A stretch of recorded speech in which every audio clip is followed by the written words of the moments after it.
Kalau Anda pikir secangkir teh hijau hangat itu sekadar minuman penenang atau teman ngobrol di sore hari, Anda mungkin belum mengenal kekuatan sesungguhnya yang tersembunyi di setiap helai daunnya.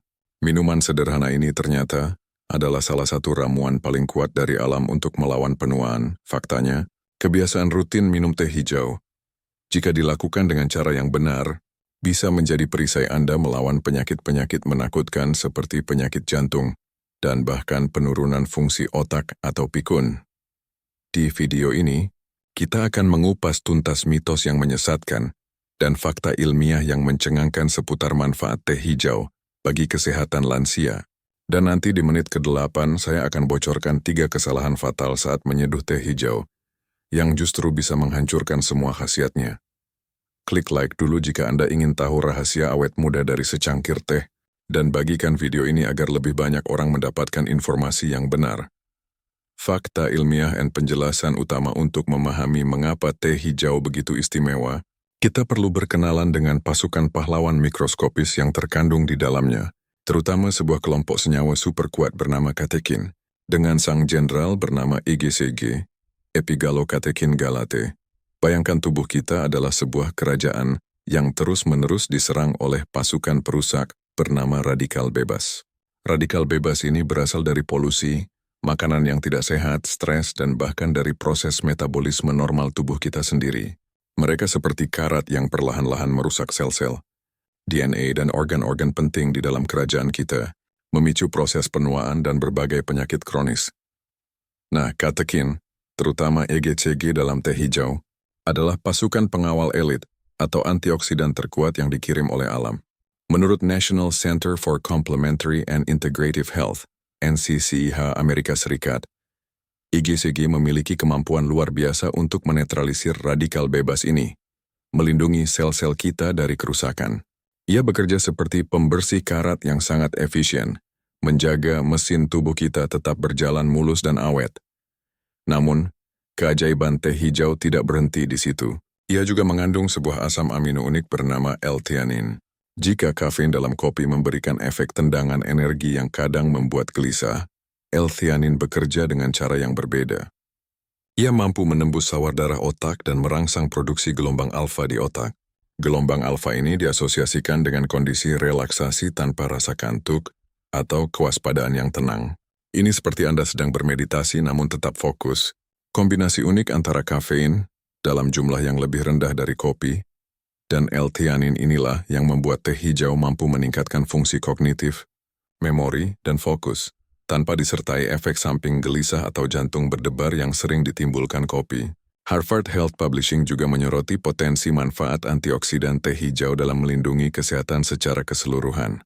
Lebih jauh lagi, IgCG tidak hanya bekerja sebagai antioksidan. Ia juga memiliki sifat antiinflamasi atau anti radang yang kuat. Peradangan kronis tingkat rendah, seperti yang kita bahas sebelumnya, adalah api kecil yang menjadi akar dari banyak penyakit penuaan, mulai dari penyakit jantung, diabetes, hingga Alzheimer. IgCG bekerja seperti pemadam kebakaran alami yang membantu memadamkan api peradangan ini di seluruh tubuh, menjaga bangunan kerajaan kita tetap sejuk dan bebas dari kerusakan jangka panjang. Memahami kekuatan ganda dari antioksidan dan L-theanin ini adalah kunci untuk menghargai mengapa secangkir teh hijau bisa menjadi investasi kesehatan yang luar biasa. Kesalahan sayangnya, banyak dari kita yang tanpa sadar justru menghancurkan atau mengurangi drastis semua potensi manfaat luar biasa dari teh hijau melalui 3 kesalahan umum saat mengonsumsinya. Kebiasaan-kebiasaan ini terasa sepele, namun dampaknya besar. Kesalahan pertama, menambahkan gula, susu, atau pemanis lainnya. Ini adalah dosa terbesar dan paling umum di Indonesia. Kita seringkali tidak tahan dengan rasa teh hijau yang sedikit pahit atau sepat, lalu kita menambahkan gula pasir, madu berlebih, atau bahkan susu kental manis agar terasa lebih nikmat. Tindakan ini adalah sebuah sabotase total. Gula tambahan akan langsung membatalkan efek positif teh hijau pada metabolisme dan gula darah. Ia justru menambah kalori kosong dan memicu peradangan. Yang lebih mengejutkan, beberapa penelitian awal menunjukkan bahwa protein dalam susu sapi, kasein, dapat mengikat katekin dalam teh, sehingga mengurangi kemampuan tubuh untuk menyerap antioksidan berharga tersebut. Jadi dengan menambahkan susu, kita mungkin sedang membuang percuma pasukan pengawal elit yang seharusnya melindungi tubuh kita. Tapi bukan hanya tambahan, cara menyeduhnya pun seringkali keliru. Kesalahan kedua, menyeduh dengan air mendidih atau terlalu lama. Kita terbiasa menyeduh teh tubruk atau teh hitam dengan air yang baru saja mendidih, 100 derajat Celcius, dan merendamnya lama agar warnanya pekat. Jika cara ini diterapkan pada teh hijau, kita justru sedang membakar senyawa-senyawa bermanfaat di dalamnya. Katekin, terutama EGCG, adalah molekul yang relatif sensitif terhadap panas tinggi. Menyeduhnya dengan air mendidih akan merusak sebagian besar katekin dan juga melepaskan tanin secara berlebihan, yang membuat rasa teh menjadi sangat pahit dan sepat. Merendamnya terlalu lama juga akan memberikan efek yang sama. Akibatnya, kita hanya mendapatkan minuman pahit dengan kandungan antioksidan yang sudah jauh berkurang. Namun yang jarang disadari, jumlah yang kita minum juga bisa menjadi masalah. Kesalahan ketiga, mengonsumsi secara berlebihan atau di waktu yang salah. Meskipun sehat, lebih banyak tidak selalu berarti lebih baik dalam hal teh hijau. Teh hijau tetap mengandung kafein, meskipun umumnya lebih rendah dari kopi, sekitar 20-45 mg per cangkir, dibanding 80-100 mg pada kopi. Mengonsumsi teh hijau secara berlebihan, misalnya lebih dari 5 cangkir sehari, dapat menyebabkan efek samping kafein seperti gelisah, sulit tidur, jantung berdebar, atau sakit kepala pada orang yang sensitif. Selain itu, teh hijau juga mengandung fluorid yang diserap dari tanah. Konsumsi teh hijau berkualitas rendah dalam jumlah sangat besar secara terus-menerus, menurut beberapa laporan, berpotensi menyebabkan penumpukan fluoride berlebih. Yang paling penting, seperti yang dicatat oleh Mayo Clinic, teh hijau dapat berinteraksi dengan beberapa jenis obat, seperti obat pengencer darah, karena kandungan vitamin K yang sedikit, atau obat stimulan lainnya. Meminumnya terlalu dekat dengan waktu tidur juga jelas akan mengganggu kualitas tidur Anda. Kalau Anda pernah melakukan salah satu dari kesalahan ini, tulis di komentar, saya baru tahu. Solusi praktis setelah mengetahui kesalahannya. Bagaimana cara kita menikmati teh hijau dengan benar agar mendapatkan manfaat maksimalnya? Berikut adalah 4 langkah praktis yang bisa kita terapkan. Solusi pertama, pilih teh hijau berkualitas baik. Kualitas daun teh sangat memengaruhi kandungan nutrisinya. Idealnya pilihlah teh hijau daun lepas, loose leaf, daripada teh celup dalam kantong. Teh daun lepas biasanya menggunakan daun yang lebih utuh dan berkualitas lebih baik. Jika memilih teh celup, carilah merek terpercaya yang menggunakan kantong berbentuk piramida, memberi ruang bagi daun untuk mengembang, dan tidak mengandung staples atau pemutih. Perhatikan juga tanggal produksinya. Teh hijau paling baik dikonsumsi saat masih segar. Solusi kedua, kuasai seni menyeduh yang tepat. Ini adalah kunci terpenting untuk mengeluarkan pasukan pahlawan katekin tanpa merusaknya. Aturannya sederhana, jangan gunakan air mendidih. Suhu air ideal untuk menyeduh teh hijau adalah sekitar 75 hingga 85 derajat Celcius. Bagaimana cara mengetahuinya tanpa termometer? Setelah air mendidih di panci atau teko, matikan api. Lalu diamkan selama sekitar 1 hingga 2 menit sebelum dituangkan ke atas daun teh. Lama penyeduhan juga penting. Cukup 2 hingga 3 menit saja. Menyeduh lebih lama tidak akan menambah manfaat, justru hanya akan menambah rasa pahit. Solusi ketiga, nikmati teh hijau telanjang, tanpa tambahan apapun. Untuk mendapatkan manfaat kesehatan yang sesungguhnya, biasakan diri Anda untuk menikmati rasa asli teh hijau. Buang jauh-jauh gula, madu, susu, atau lemon. Keasaman lemon juga dapat sedikit memengaruhi katekin. Awalnya mungkin terasa aneh bagi lidah kita yang terbiasa manis. Tapi percayalah, seiring waktu Anda akan mulai bisa mengapresiasi nuansa rasa teh hijau yang kompleks. Sedikit sepat, sedikit rumput laut, dengan aroma yang menenangkan. Ini adalah soal pembiasaan lidah menuju kesehatan. Solusi keempat, minum di waktu yang tepat dan secukupnya. Moderasi adalah kuncinya. Bagi kebanyakan orang dewasa sehat, 2 hingga 3 cangkir teh hijau per hari sudah cukup untuk mendapatkan manfaatnya tanpa efek samping berlebih. Waktu terbaik untuk menikmatinya adalah di pagi hari, sebagai pengganti kopi untuk fokus yang tenang, atau di antara waktu makan. Hindari meminumnya terlalu dekat dengan waktu makan utama, beri jeda sekitar 1 jam, karena tanin dalam teh dapat sedikit mengganggu penyerapan zat besi dari makanan. Dan yang terpenting, hindari meminumnya minimal 4-6 jam sebelum waktu tidur Anda. untuk mencegah gangguan tidur akibat kafein. Kalau Anda siap mencoba menerapkan kebiasaan baik ini, tulis "Saya mulai hari ini" di kolom komentar sebagai penyemangat. Dampak pada organ lain keajaiban teh hijau tidak hanya berhenti pada pencegahan penuaan umum. Senyawa-senyawa bioaktif di dalamnya memberikan perlindungan spesifik pada berbagai organ vital kita. Dampak pada jantung dan pembuluh darah. Ini adalah salah satu manfaat teh hijau yang paling banyak diteliti. American Heart Association seringkali menyoroti potensi teh dalam menjaga kesehatan kardiovaskular. Katekin dalam teh hijau terbukti dapat membantu menurunkan kadar kolesterol jahat, LDL, dan trigliserida, serta meningkatkan kolesterol baik, HDL. Ia juga membantu menjaga elastisitas pembuluh darah dan menurunkan tekanan darah pada penderita hipertensi ringan. Efek anti radangnya juga sangat penting untuk mencegah pembentukan plak aterosklerosis.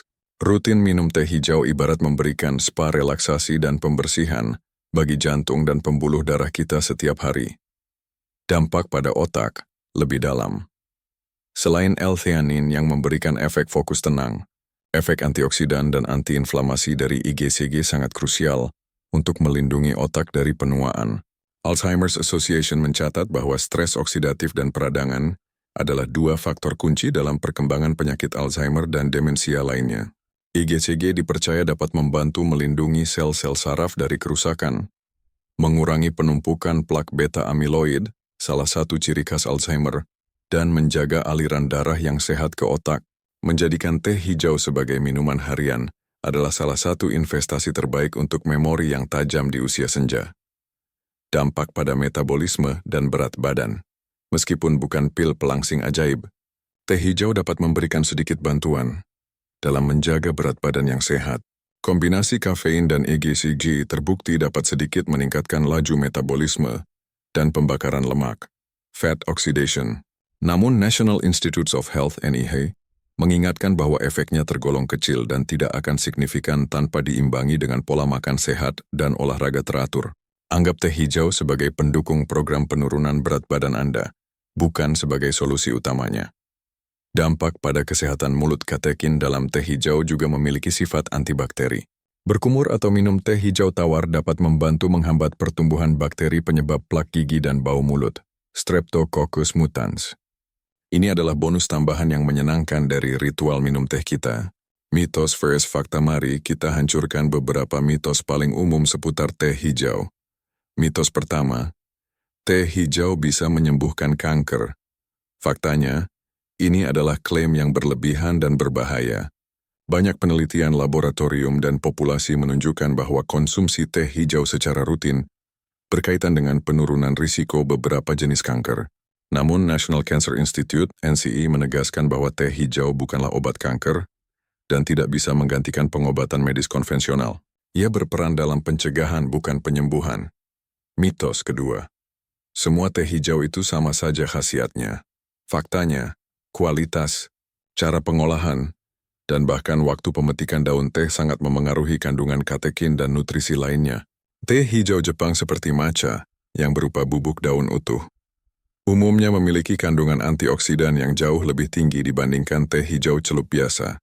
Teh hijau yang dipetik di musim semi, first flush, juga cenderung lebih kaya nutrisi. Mitos ketiga, minum teh hijau membuat tubuh basah dan lebih sehat.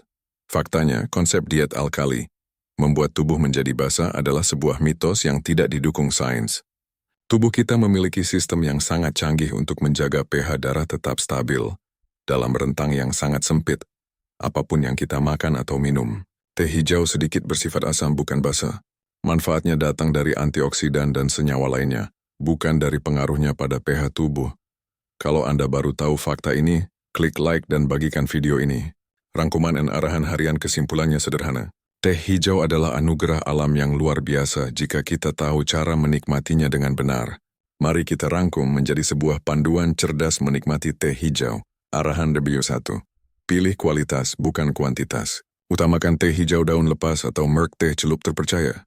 Kesegaran adalah kunci. Arahan di video 2, seduh dengan lembut. Gunakan air panas, tidak mendidih, sekitar 80 dan seduh hanya selama 2-3 menit. Arahan tabel 3, nikmati rasa aslinya. Hindari tambahan gula, susu, atau pemanis lainnya. Biarkan lidah Anda beradaptasi. Arahan number 4. Moderasi dan waktu yang tepat. Cukup 2-3 cangkir per hari. Hindari minum terlalu sore atau malam. Arahan sambil 5. Konsultasi jika perlu. Jika Anda sedang minum obat pengencer darah atau memiliki kondisi medis tertentu, diskusikan dengan dokter Anda. Dengan mengikuti panduan sederhana ini, Anda bisa menjadikan teh hijau sebagai bagian dari ritual harian yang tidak hanya menenangkan, tapi juga secara aktif melindungi kesehatan Anda dari dalam. Epilog dan cerita reflektif penutup, versi diperpanjang.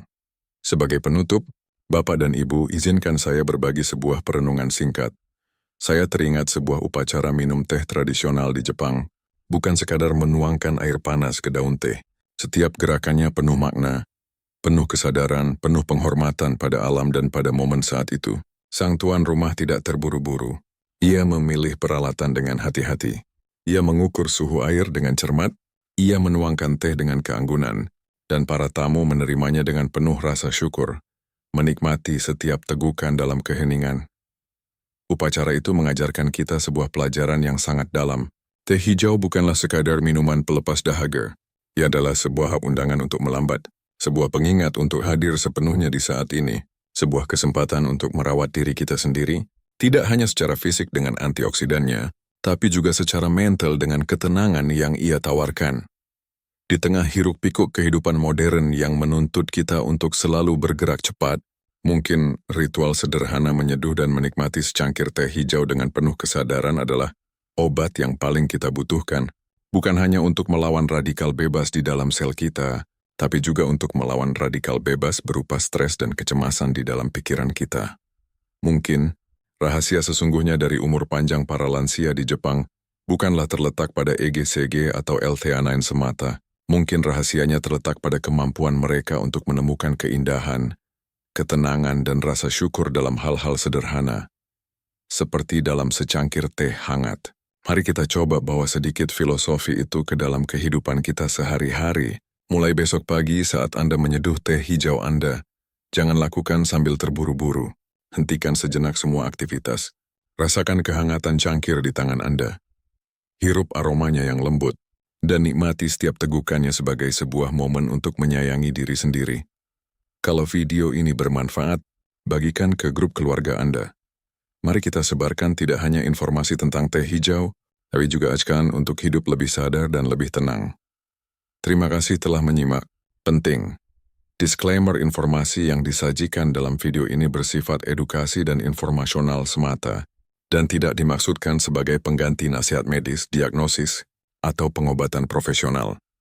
Meskipun teh hijau umumnya aman bagi kebanyakan orang jika dikonsumsi dalam jumlah moderat, ia tetap mengandung kafein dan senyawa lain yang dapat berinteraksi dengan kondisi medis tertentu atau obat-obatan. Jika Anda sedang hamil, menyusui, memiliki anemia defisiensi besi, gangguan kecemasan, masalah jantung, penyakit hati, atau sedang mengonsumsi obat-obatan, terutama pengencer darah, obat stimulan atau kemoterapi, selalu konsultasikan dengan dokter atau penyedia layanan kesehatan profesional Anda sebelum rutin mengonsumsi teh hijau. Setiap tubuh itu unik, dan respons terhadap teh hijau bisa berbeda-beda. Hentikan konsumsi jika Anda mengalami efek samping yang tidak diinginkan. Informasi dalam video ini tidak dimaksudkan untuk menggantikan nasihat dari profesional kesehatan Anda. Ajakan interaksi, CTA panjang. Terima kasih sekali lagi telah menemani pembahasan kita tentang teh hijau hingga akhir, Bapak dan Ibu. Semoga informasi ini memberikan pencerahan dan inspirasi baru bagi Anda. Sekarang giliran Anda untuk berbagi. Apakah Anda seorang penikmat teh hijau? Bagaimana pengalaman Anda selama ini? Apakah Anda merasakan manfaat tertentu setelah rutin mengonsumsinya? Atau mungkin Anda punya tips khusus dalam menyeduh atau memilih teh hijau yang enak? Ceritakan pengalaman Anda di kolom komentar di bawah. Kita semua bisa belajar dari pengalaman satu sama lain. Selain itu, apakah ada mitos lain seputar teh hijau yang pernah Anda dengar dan ingin kami bahas? Atau mungkin ada topik minuman atau makanan sehat lainnya yang ingin Anda ketahui lebih dalam? Sampaikan usulan dan pertanyaan Anda di komentar. Masukan dari Bapak dan Ibu sangat berharga bagi kami. Jangan lupa jika Anda merasa video ini bermanfaat, tekan tombol subscribe dan nyalakan lonceng notifikasinya. Dengan begitu, Anda akan selalu menjadi yang pertama tahu saat kami mengunggah video edukasi kesehatan terbaru yang disajikan dengan cara yang mudah dipahami dan penuh perhatian. Mari kita terus bersama-sama belajar, menjaga kesehatan dengan bijaksana, dan menjadikan setiap hari sebagai kesempatan untuk hidup lebih baik. Sampai jumpa di video selanjutnya.